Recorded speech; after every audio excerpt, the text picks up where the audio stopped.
আজকে স্টার্ট হবে তড়িৎ প্রবাহ মাত্রা। এই তড়িৎ প্রবাহ মাত্রা সম্পর্কে আমরা জানবো এবং তড়িৎ প্রবাহ মাত্রা সম্পর্কিত কিছু অঙ্ক আছে, তো সেগুলো আমরা একটু দেখে নেওয়ার চেষ্টা করব। প্রথমে জানবো তড়িৎ প্রবাহ মাত্রা কি। তড়িৎ প্রবাহ মাত্রা হলো, দেখো আমরা জানি যে তড়িৎ প্রবাহ সাধারণত তারের মাধ্যমে হয়, ঠিক আছে না? ধরো এই তারের মধ্য দিয়ে তড়িৎ প্রবাহ হচ্ছে। এবার এই তারের মধ্য দিয়ে যে তড়িৎ প্রবাহিত হচ্ছে, এই মনে করো একটা যে কোনো র্যান্ডাম একটা পয়েন্ট আমি ধরে নিচ্ছি, এই যে বিন্দুটা, এই বিন্দুর মধ্য দিয়ে প্রতি 1 সেকেন্ডে যে পরিমাণ আধান পাস করছে, তাহলে তাকেই বলা হচ্ছে প্রবাহ মাত্রা। তাহলে কি বললাম? পরিবাহীর কোনো বিন্দুর মধ্য দিয়ে প্রতি 1 সেকেন্ডে যে পরিমাণ তড়িৎ প্রবাহ অতিক্রম করছে বা যে পরিমাণ আধান অতিক্রম করছে, তাকেই বলা হয় তড়িৎ প্রবাহ মাত্রা। তো এই সংখ্যাটা তোমরা প্রথম প্যাসেজটা রিডিং করবে। প্রথম প্যাসেজটার মধ্যে তোমাদের বইতে আছে, দেখো জলপ্রবাহ, দেখো আমি বই দেখাচ্ছি, এই যে জলপ্রবাহ, বায়ু তো প্রবাহ বলছে যে প্রবাহ তো সবসময় কি হয়, প্রবাহ সবসময় বেশি থেকে কমের দিকে হয়। মানে ধরো একটা গরম বস্তুতে হাত দিলে আমাদের হাত পুড়ে যায়, কেন কি? যে গরম বস্তুতে হাত দিচ্ছি তার টেম্পারেচার আমাদের হাতের টেম্পারেচারের থেকে বেশি হয়, ফলে সেই গরম বস্তু থেকে টেম্পারেচার আমাদের হাতে আসে, ফলে আমাদের হাত পুড়ে যায়। বা যে কোনো সময় প্রবাহ সবসময় বেশি থেকে কমের দিকে হয়। বায়ু প্রবাহ যেমন হয়, যে বলছে উচ্চচাপ স্থান থেকে নিম্নচাপ অঞ্চলের দিকে, ভূগোলে তোমরা পড়েছো। তো এগুলো রিডিং করে নেবে। মূলত যেখান থেকে তোমাদের পড়তে হবে সেটা হচ্ছে এই সংজ্ঞাটা পড়তে হবে, যে কোনো তার দিয়ে যখন তড়িৎ প্রবাহ হয়, তখন ওই তারের কোনো বিন্দু দিয়ে প্রতি সেকেন্ডে মানে কত পরিমাণ আধান অতিক্রম করে তা দিয়ে প্রবাহমাত্রা মাপা হয়। তোমরা লিখবে প্রতি সেকেন্ডে যে পরিমাণ তড়িৎ আধান অতিক্রম করে তাকে তড়িৎ প্রবাহমাত্রা বলা হয়, ঠিক আছে না? এই লাইনটা দিয়ে সংজ্ঞাটা হবে। তো এই হচ্ছে তড়িৎ প্রবাহমাত্রা কাকে বলা হয়, ঠিক আছে না? তড়িৎ প্রবাহমাত্রার একটা ইকুয়েশন আছে, দেখো ইকুয়েশনটা কি। প্রবাহ মাত্রা, তড়িৎ প্রবাহ মাত্রা, এটাকে আমরা আই ধরছি, আর আধানকে আমরা তো কিউ ধরে থাকি, আমরা কুলম্বের সূত্র কিউ ধরেছিলাম, আর সময় অলওয়েজ টি। তো এদের মধ্যে সম্পর্ক হচ্ছে I equal to Q by T বা কিউ ইকুয়াল টু আইটি। তো এই সম্পর্কটা মাথায় রাখবে, এটাতে অঙ্ক করতে হবে, এখনই করাবো। তো আগে দেখে নাও। আরেকটা জিনিস যেটা এখান থেকে জেনে রাখবে সেটা হচ্ছে, কোনো পরিবাহীর মধ্য দিয়ে তড়িৎ প্রবাহ মাত্রা হয় সেই পরিবাহীর মধ্যে অবস্থিত মুক্ত ইলেকট্রনের দ্বারা, ঠিক আছে না? এটা আমরা আগেও পড়েছি যে পরিবাহিত প্রবাহ মাত্রা যে চলে, এটা চলে মুক্ত ইলেকট্রনের মাধ্যমে। মানে পরিবাহী যে উপাদানে তৈরি, তার যে মুক্ত ইলেকট্রনগুলি থাকে, সেই মুক্ত ইলেকট্রনের মাধ্যমে তড়িৎ প্রবাহ মাত্রা চলে। তো এই মুক্ত ইলেকট্রনের প্রবাহ যেদিকে হয়, তড়িৎ প্রবাহ মাত্রা কিন্তু তার ঠিক বিপরীত দিকে হয়। মানে ধরো এটা পজিটিভ পোল, এটা নেগেটিভ পোল, ইলেকট্রন প্রবাহটা হয় নেগেটিভ পোল থেকে, মানে এটা ইলেকট্রন প্রবাহ যেটা নেগেটিভ পোল থেকে পজিটিভ পোলের দিকে হয়। আর তড়িৎ প্রবাহটা হয় এই যে পজিটিভ পোল থেকে নেগেটিভ পোলের দিকে। তো এইটা একটু জেনে রেখো, ওপরে তোমরা এখানে রিডিং করলেও এটা পেয়ে যাবে। আর এমনি যদি ওখান থেকে বুঝতে না পারো, নিচে একটা এক্সট্রা লাইন করে এই লাইনটা লিখে রাখো, যে তড়িৎ প্রবাহ সর্বদা ইলেকট্রন প্রবাহের বিপরীত দিকে হয়। তো কোয়েশ্চেন লেখো, প্রবাহ মাত্রা কি? প্রবাহ মাত্রার সাথে আধানের সম্পর্ক লেখো। প্রবাহ মাত্রা কি সংজ্ঞাটা দেখালাম, আর আধানের সম্পর্ক হচ্ছে এইটা, কিউ ইকুয়াল টু আইটি। অবশ্যই কোনটা কি তা কিন্তু পরিচয় দিতে হবে। এই প্রবাহ মাত্রার একক বা ইউনিট হচ্ছে, আমরা সাধারণত এর একককে বলি অ্যাম্পিয়ার। এই এককটা তোমরা অনেকবারই শুনেছো, যে আমরা অ্যাম্পিয়ার বলি, শর্টে আমরা এ লিখি, অ্যাম্পিয়ার, ঠিক আছে না? তো 1 অ্যাম্পিয়ার কাকে বলা হবে? দেখো I equal to Q by T. তাহলে 1 অ্যাম্পিয়ার মানে কি? আই এর মান কখন 1 অ্যাম্পিয়ার হবে? যখন কিউ এবং টি উভয় 1 হবে। অর্থাৎ মনে করো একটা পরিবাহীর মধ্যে যে তড়িৎ প্রবাহিত হচ্ছে, এই পরিবাহীর কোনো বিন্দুর মধ্যে, আচ্ছা বিন্দুও বলা যায় আবার প্রস্থচ্ছেদও বলা যায়। কারণ কি, দেখো পরিবাহীটা যদি মোটা করে দেখি, মানে একটু জুম করে যদি দেখা হয়, তাহলে পরিবাহীটা মোটামুটি নলের মতন। এই যে প্রত্যেকটা এই যে রিং এরিয়া, এগুলোকে প্রস্থচ্ছেদ বলা হয়। তো তুমি বিন্দুও বলতে পারো, প্রস্থচ্ছেদও বলতে পারো। তো এই যে প্রত্যেকটা প্রস্থচ্ছেদের মধ্য দিয়ে প্রতি 1 সেকেন্ডে যদি 1 কুলম্ব আধান পাস করে, তাহলে কোনো পরিবাহীর কোনো প্রস্থচ্ছেদের মধ্য দিয়ে যদি 1 সেকেন্ডে 1 কুলম্ব আধান পাস করে তাকেই বলা হয় 1 অ্যাম্পিয়ার। তো 1 অ্যাম্পিয়ার কাকে বলে, এটা কোয়েশ্চেন লিখে নাও যে 1 অ্যাম্পিয়ার কাকে বলে। তো এই পুরো প্রবাহ মাত্রাটা ইম্পর্টেন্ট, এর একক 1 অ্যাম্পিয়ার কাকে বলে পুরোটাই লাগবে। এখান থেকে দুটো অঙ্ক তোমরা বইতে পাবে, এই অঙ্কগুলো আগে না দেখে নিজে করার চেষ্টা করো। যেমন ধরো একটা অঙ্ক লেখো যে 6 অ্যাম্পিয়ার, লিখে নাও, বই উল্টে লিখে নাও, অঙ্কটা নিজেরা করার চেষ্টা করো যে 6 অ্যাম্পিয়ার প্রবাহ মাত্রা, 6 অ্যাম্পিয়ার প্রবাহ মাত্রা একটি পরিবাহীর মধ্য দিয়ে, 6 অ্যাম্পিয়ার প্রবাহ মাত্রা একটি পরিবাহীর মধ্য দিয়ে 10 মিনিট ধরে চললে, 10 মিনিট ধরে চললে মোট আধানের পরিমাণ কত? তাহলে অঙ্কটা কি বললাম, 6 অ্যাম্পিয়ার প্রবাহ মাত্রা একটি পরিবাহীর মধ্য দিয়ে 10 মিনিট ধরে চললে মোট আধানের পরিমাণ কত? ভিডিওটাকে এখানে পজ করে অঙ্কটা করে নাও, তারপরে সলিউশনটা দেখো। তো দেখো সলিউশনটা কি হবে। এখানে তোমাকে 6 অ্যাম্পিয়ার যেটা দেওয়া আছে এটা হচ্ছে প্রবাহ মাত্রা। তো অঙ্ক সবসময় লিখে লিখে করবে কোনটা কি আছে। প্রবাহ মাত্রা আছে, যেটাকে আমরা আই ধরে থাকি, এটা বলা হচ্ছে 6 অ্যাম্পিয়ারের, ঠিকই আছে। আর কি আছে, সময় আছে, সময় টি কত বলা হয়েছে, এই 10 মিনিট দিয়ে কিন্তু কাজ হবে না, 10 মিনিটটাকে আমাদের কনভার্ট করতে হবে সেকেন্ডে, 10 × 60 সেকেন্ড, অর্থাৎ 600 সেকেন্ড। বের করতে বলা হচ্ছে আধান কত, আধান মানে কিউ। তাহলে ক্যালকুলেশন কিভাবে করবো দেখো, ফর্মুলা হচ্ছে q equal to I t. I হচ্ছে কত 6, টি মানে কত 600, তাহলে কিউ ইকুয়াল টু কত আসবে 3600, তাহলে অ্যান্সার হবে 3600 কুলম্ব। তাহলে এইভাবে আমরা এখান থেকে কিন্তু যে কোনো মানে দুটোর মান জানা থাকলে কিউ ইকুয়াল টু আইটি সমীকরণে বসিয়ে দিয়ে আরেকটা মান বের করে ফেলতে পারি। তো এটা একটু ভালো করে দেখে রেখো, ভালো করে এইগুলোকে না মানে ভিডিওগুলোকে রিভাইন্ড করে করে দেখবে, যাতে কোথাও যেন কিছু প্রবলেম না থাকে। 2-3 বার করে দেখবে ভিডিওগুলোকে। নেক্সট হচ্ছে ওহমের সূত্র। তো ওহমের সূত্রতে কি বলা হচ্ছে দেখো, ওহমের সূত্র বা ওহমস ল। দেখো এই যে একটা পরিবাহী, এই পরিবাহী মানে যার মধ্যে তড়িৎ প্রবাহিত হয়, যাকে আমরা তার বলে থাকি, তো এই পরিবাহীর মধ্যে তড়িৎ প্রবাহিত হচ্ছে। এইবার সেই প্রবাহটা হচ্ছে মনে করো এই এ পয়েন্ট থেকে বি পয়েন্টের দিকে প্রবাহ মাত্রা যাচ্ছে।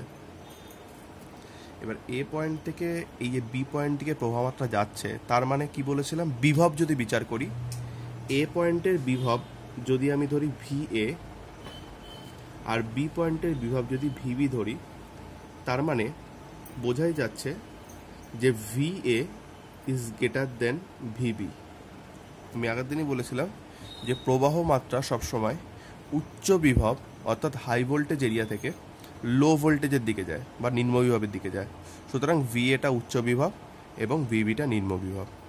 তো ওহম সূত্রতে বলা হচ্ছে এই যে তড়িৎ প্রবাহ মাত্রা যাচ্ছে, যেটা আই ধরছি আমরা, বলা হচ্ছে এই তড়িৎ প্রবাহ মাত্রা এই ভি এ মাইনাস ভিবি, এইটা যে পার্থক্য মানে উচ্চ বিভব আর নিম্ন বিভবের যে পার্থক্য, এই পার্থক্যের ওপর এটা কিন্তু সমানুপাতিক, V A minus VB proportional to I, ঠিক আছে না? কারণ এই পার্থক্য যত বাড়বে তত কিন্তু এই প্রবাহ মাত্রা বেড়ে যাবে। আমরা অনেক সময় দেখি, ধরো নর্মালি ধরো এই যে রাস্তার লাইন, যেটা মেন লাইন থাকে, মেন লাইনে ধরো 440 ভোল্ট কারেন্ট রয়েছে, আর আমাদের এইটা মনে করো বাড়িতে যে পয়েন্টটা আসছে, বাড়িতে এটা রয়েছে 220 ভোল্ট, 220 ভোল্ট, ঠিক আছে না? এখন যে প্রবাহ মাত্রা চলছে, কোনো কারণে যদি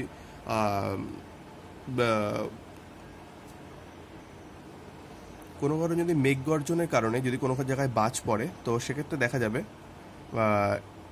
এই তারের ওপর বাজ পড়লে পরে এই ভোল্টেজটা কিন্তু 440 থেকে আরও বেড়ে যাবে। 440 থেকে যদি বেড়ে যায়, তখন দেখা যাবে, ধরো এটা 440 থেকে 1000 ভোল্টেজ হয়ে গেল, 1000 ভোল্ট হয়ে গেল, তখন কিন্তু প্রবাহ মাত্রা আরও বেড়ে যাবে, ঠিক আছে না? তো এই প্রবাহ মাত্রা এই জন্য বেড়ে যাওয়ার জন্য আমাদের দেখা যাবে ওই সময় বাজ পড়ার সময় অনেক সময় ইলেকট্রনিক ডিভাইসগুলো নষ্ট হয়ে যায়। তো এই কারণেই নষ্ট হয়, কারণ এইখানের যে বিভবটা থাকে এটা বেড়ে যায়, ঠিক আছে না? কোনো একটা লাইনের পরে বাজ পড়ার কারণে এখানের বিভবটা বেড়ে যাওয়ার জন্য প্রবাহ মাত্রার মানটা বেড়ে যায়, যার জন্য বেশি পরিমাণ তড়িৎ ফ্লো হতে থাকে, ফলে ইলেকট্রনিক ডিভাইসগুলো সে সহ্য না করতে পারে, নষ্ট হয়ে যায়। তো এই VA minus VB is proportional to I, অর্থাৎ প্রবাহ মাত্রা ইজ প্রপোর্শনাল টু বিভব পার্থক্য, বিভবের যে উচ্চ বিভব আর নিম্ন বিভবের যে পার্থক্য তার সাথে সমানুপাতিক। এই VA মাইনাস VB কে যদি আমরা V ধরি তাহলে সেটা হবে প্রপোর্শনাল টু I, ঠিক আছে না? আর এখান থেকে সমান সমান আসতে গেলে আমরা সাধারণত কে ধরে থাকি, তো এক্ষেত্রে আমরা কে ধরবো না, এখানে একটা বিশেষ ধ্রুবক ধরা হয়, ধ্রুবকটাকে বলা হয় R। অর্থাৎ ইকুয়েশনটা হলো, মানে আইটাকে আগে লিখে যদি ইকুয়েশনটা হয় তাহলে V ইকুয়াল টু IR। এটাকে বলা হয় ওহমস ল বা ওহমের সূত্র। অর্থাৎ ওহমের সূত্রতে বলা হচ্ছে, বিবৃতি পড়তে হবে প্রথমে, যে উষ্ণতা, উপাদান ও অন্যান্য ভৌত অবস্থা যদি অপরিবর্তিত থাকে, ঠিক আছে না, বই দেখাচ্ছি দেখো, এই যে উষ্ণতা, উপাদান ও অন্যান্য ভৌত অবস্থা অপরিবর্তিত থাকলে কোনো পরিবাহের মধ্য দিয়ে তড়িৎ প্রবাহ মাত্রা দুই প্রান্তের বিভব প্রভেদের সমানুপাতিক, এটা পড়তে হবে। আর এই মনে করি থেকে পুরো V ইকুয়াল টু IR, এটা হচ্ছে গাণিতিক রূপ, ঠিক আছে না? পুরো মনে করি থেকে এই পর্যন্ত, সাথেই ছবিটা দিলে ভালো হয়। তো কোয়েশ্চেন লেখো, ওহমের সূত্র লেখো, ওহমের সূত্র লেখো, এর গাণিতিক রূপ নির্ণয় করো। তো এই আরটাকে এখানে বলা হয় ধ্রুবক বা কনস্ট্যান্ট। তো এই আরটা নিয়ে আমাদের একটু পড়তে হবে, আরটার একটু বিশেষ পরিচয় রয়েছে এখানে।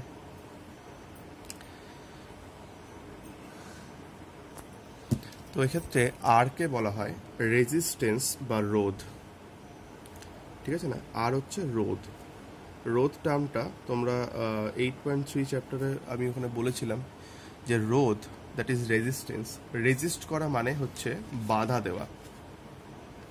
তো রোধ মূলত হচ্ছে বাধা দেওয়াকে বোঝায়। মানে কোনো একটা পরিবাহীর মধ্য দিয়ে, ধরো এই পরিবাহীর মধ্য দিয়ে যখন তড়িৎ প্রবাহিত হচ্ছে, যে কোনো পরিবাহীর মধ্য দিয়ে যখন তড়িৎ পরিবাহিত হয়, শুধু পরিবাহী নয়, অর্ধ পরিবাহী, কুপরিবাহীর ক্ষেত্রে বাধাটা অনেক বেশি হয়। কুপরিবাহী মানে যারা তড়িৎ পরিবহন করে না, যেমন প্লাস্টিক বা কাঠ, এদের ক্ষেত্রে এই রোধের পরিমাণ অনেক বেশি হয়, যার জন্য তারা এত বাধা দেয় যে তড়িৎ পরিবাহিত হয় না। আর অর্ধ পরিবাহী মানে হচ্ছে যারা অল্প তড়িৎ পরিবহন করে, ঠিক আছে না? আর যারা পরিবাহী মানে যাদেরকে আমরা ভালো তড়িৎ পরিবহনের কাজে ব্যবহার করি, যেমন তামা, লোহা, এগুলোকে পরিবাহী বলা হয়। তো পরিবাহী হোক, অর্ধ পরিবাহী হোক বা যেটাই হোক না কেন, প্রত্যেকের মধ্যেই কিন্তু, প্রত্যেকের মধ্য দিয়ে যখন তড়িৎ পরিবাহিত হয়, এই পরিবাহীর মধ্যে দিয়ে যখন তড়িৎ পরিবাহিত হচ্ছে, তখন পরিবাহী কিন্তু একটা সার্টেন অ্যামাউন্ট অফ বাধা দিচ্ছে এই তড়িৎ পরিবহনকে। সেটা কোনো পরিবাহী বেশি দেয়, কোনো পরিবাহী কম দেয়, ডিপেন্ড করে, বাট দেয়, প্রত্যেকেই এই বাধাটা প্রদান করে।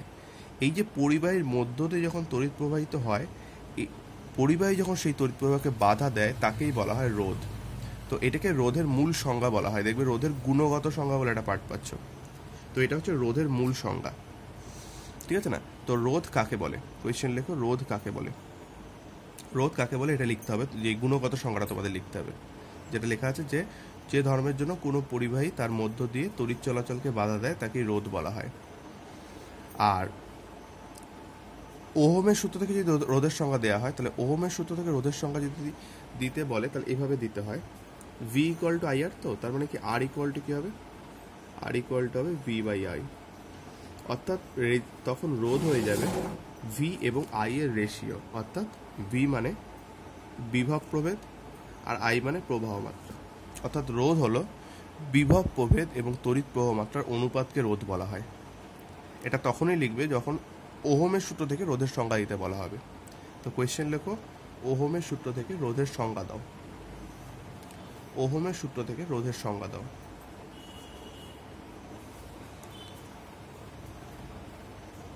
তো এই রোধটা নিয়ে আমাদের বিশেষ কিছুটা পড়তে হবে। তো প্রথমে যেটা দেখবো সেটা হচ্ছে রোধের একক। তো রোধের একক হচ্ছে বেসিক্যালি সিজিএস পদ্ধতিতে স্ট্যাট ওহম।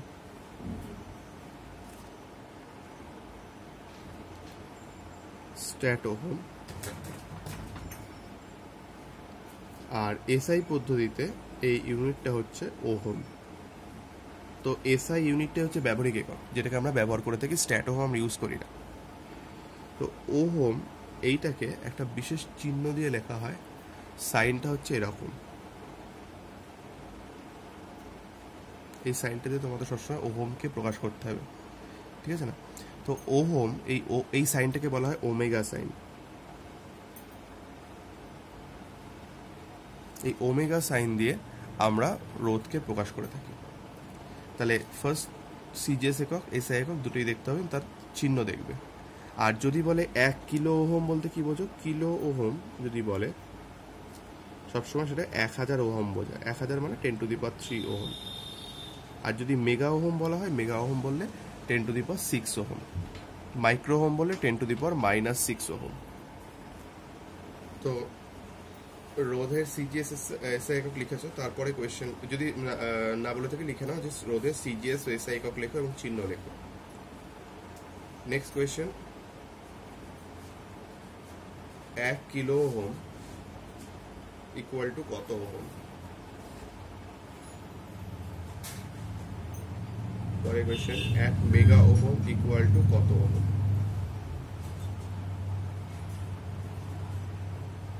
আর 1 মাইক্রো ওহম ইকুয়াল টু কত ওহম? তিনটেই লাগবে। তো এই ওহম এই এককটা তো অবশ্যই ভালো করে পড়বে। এরপরে দেখো 1 ওহম আমরা কাকে বলবো? এই আর এর মানটা কখন 1 হবে?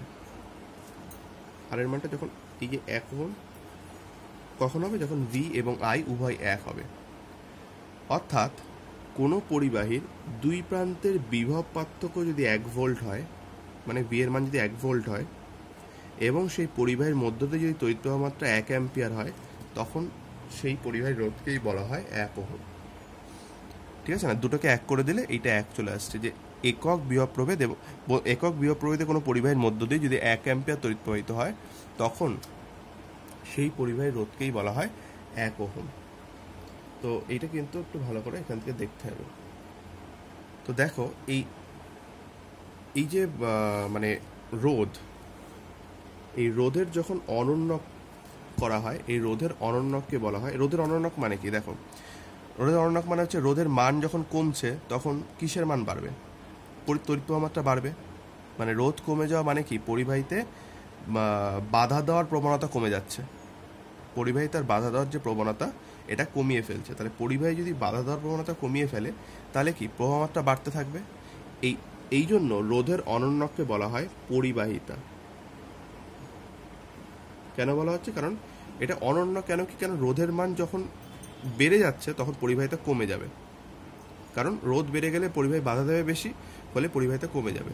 আর রোধ যখন কমে যাচ্ছে তখন পরিবাহিতা কিন্তু বেড়ে যাচ্ছে।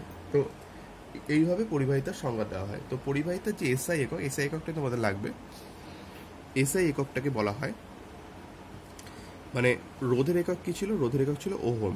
ওহমের স্পেলিংটা ছিল OHM, ইংরেজি স্পেলিং। এটাকে উল্টে দেওয়া হয় MHO, একে বাংলায় বলা হয় মো। তাহলে পরিবাহিতার এসআই একক বা ব্যবহারিক একক বলতে পারো মো। একে প্রকাশ করা হয় রোধের যে সাইনটা ছিল ঠিক তার উল্টো সাইন দিয়ে। পরিবাহিতা প্রকাশ করা ঠিক তার উল্টো সাইন দিয়ে। ঠিক আছে না? এই মোর অপর নাম হচ্ছে সিমেন্স, এটাও জেনে রাখতে হবে। তো কোয়েশ্চেন লেখো, পরিবাহিতা কাকে বলে? একই সাথে পরিবাহিতার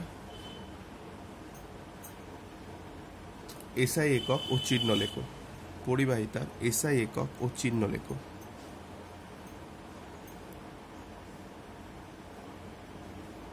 তো এরপরে যেটা পাবে সেটা হচ্ছে রোধের মাত্রা। তো দেখো, রোধের মাত্রা যদি বলে, তাহলে রোধের মাত্রা কিভাবে বের করা যায়? আর ইকুয়াল টু আমরা কি পেলাম? V/I। আর ভি এর মাত্রা আমরা প্রথমে নির্ণয় করেছিলাম ফার্স্ট ক্লাসে, সেটা ছিল mL² T-3 A-1। এটা ছিল বিভবের মাত্রা। আর আই মানে প্রবাহ মাত্রা, যার একক ছিল অ্যাম্পিয়ার। এই অ্যাম্পিয়ারের কথা আমি আগের দিন বলেছিলাম। আচ্ছা, তোমাদের আরেকটা জিনিস বলে রাখি, আগের দিন একটা ছিল যে বিভব ইকুয়াল যখন আমরা করছিলাম তখন আমরা পেয়েছিলাম যে যখন আধান লিখেছিলাম, আধানের মাত্রা লিখেছিলাম এটি। নিশ্চয়ই মনে আছে আধানের মাত্রা লিখেছিলাম এটি। এবার এটি কেন লিখেছিলাম? কারণ দেখো, আধান হচ্ছে কিউ, সেটার সূত্রটা কি একটু পেলাম যে q equal to I t. I t মানে কি? আই মানে কি? প্রবাহ মাত্রা, এই জন্য এ। আর টি মানে সময়, এই জন্য এটি এসছিল। ঠিক আছে না? তো এইটা যেখানে এ বসছে, এবার এটা যদি ওপরে উঠে যায় তাহলে কি হবে? এম এল স্কোয়ার টি মাইনাস 3 এ মাইনাস 2, এটা হচ্ছে রোধের মাত্রা। তো কোয়েশ্চেন লেখো রোধের মাত্রা নির্ণয় করো, রোধের মাত্রা নির্ণয় করো।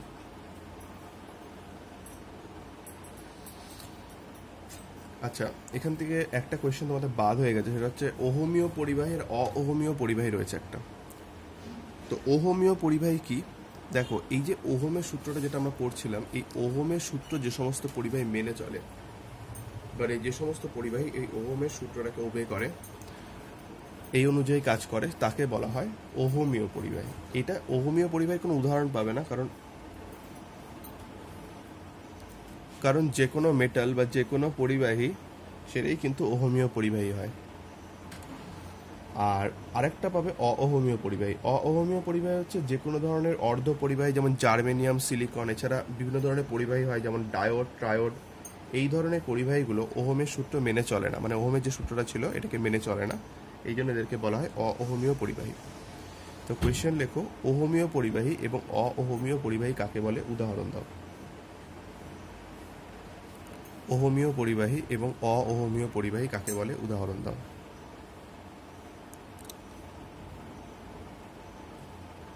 নেক্সট কোয়েশ্চেন, এখানে আমরা ওহমের সূত্রের গ্রাফটা দেখব। ওহমের সূত্রের গ্রাফটা কিরকম? ধরো, মানে এটা তো এক্স অ্যাক্সিস আর এটা ধরো ওয়াই অ্যাক্সিস। এই যে এক্স অ্যাক্সিস, এই এক্স অ্যাক্সিস বরাবর আমরা ভি ধরছি, আর ওয়াই অ্যাক্সিস বরাবর আমরা আই ধরছি। ভি মানে বিভব প্রভেদ আর আই মানে প্রবাহ মাত্রা। তো বিভব প্রভেদ এবং প্রবাহ মাত্রা যদি গ্রাফ অঙ্কন করা হয়, এর তো মান দিয়ে গ্রাফ অঙ্কন করা হয়, তো মান যেহেতু আমার কাছে নেই, মান নির্ণয় করা এগুলো প্র্যাকটিক্যালের মাধ্যমে করা হয়, তো আমরা আপাতত গ্রাফটা মনে রাখবো। গ্রাফটা হবে বেসিক্যালি মূলবিন্দুগামী সরলরেখা। বাট এই গ্রাফটা দেখে তুমি ওহমের সূত্রটা বুঝতে পারবে, যেহেতু এটা ওহমের সূত্রের গ্রাফ, এই জন্য ওহমের সূত্রটা তুমি বুঝতে পারবে। কীরকম দেখো, যে কোনো একটা পয়েন্ট ধরে নাও, এই পয়েন্টে এটা কিসের মান? এটা কিন্তু ভি এর মান, বিভব প্রভেদের মান। আর এটা কিসের মান? এটা প্রবাহ মাত্রার মান। যখন এই পয়েন্টে চলে যাচ্ছে তখন দেখো বিভব প্রভেদের মান কিন্তু বেড়ে যাচ্ছে, আর প্রবাহ মাত্রার মান কিন্তু একই সাথে বাড়ছে। আগে যা বিভব প্রভেদ ছিল, এখানে বিভব প্রভেদ বেড়ে গেছে, তাদের সাথে প্রবাহ মাত্রা বেড়ে গেছে। যদি আরও কোনো পয়েন্ট র্যান্ডামলি এখানে ধরা হয়, তো বিভব প্রভেদ দেখা যাচ্ছে আরও বাড়ছে, প্রবাহ মাত্রার সাথেও আরও বাড়ছে। সুতরাং বিভব প্রভেদ এবং প্রবাহ মাত্রা পরস্পরের সমানুপাতিক। তো কোয়েশ্চেন লেখো ওহমের সূত্রের লেখচিত্র অঙ্কন করো এবং লেখচিত্রের প্রকৃতি লেখো। ওহমের সূত্রের লেখচিত্র অঙ্কন করো এবং লেখচিত্রের প্রকৃতি লেখো। তো এই হচ্ছে ওহমের সূত্র আমাদের কমপ্লিট। ওহমের সূত্র থেকেও বেশ খানিকটা অঙ্ক আমাদের করতে হবে, দুটো অঙ্ক আছে বইতে তোমাদের, আমি একটা করিয়ে দিচ্ছি আর একটা তোমরা বাড়িতে করবে, আমি পরের দিনের পড়ার সাথে কিন্তু এটা থাকবে। তো কোয়েশ্চেনটা লেখো বইটা উল্টে, কারণ এটা বই দেখে করলে কোনো লাভ হবে না। বইটা উল্টে কোয়েশ্চেনটা লিখে নাও যে কোনো পরিবাহীর রোধ 5 ওহম, পরিবাহীর মধ্য দিয়ে 10 অ্যাম্পিয়ার তড়িৎ প্রবাহ মাত্রা যাচ্ছে। পরিবাহীর মধ্য দিয়ে 10 অ্যাম্পিয়ার তড়িৎ প্রবাহ মাত্রা যাচ্ছে, 10 অ্যাম্পিয়ার প্রবাহ মাত্রা যাচ্ছে দাঁড়িয়ে দিয়ে। পরিবাহীর দুই প্রান্তের মধ্যে বিভব পার্থক্য কত?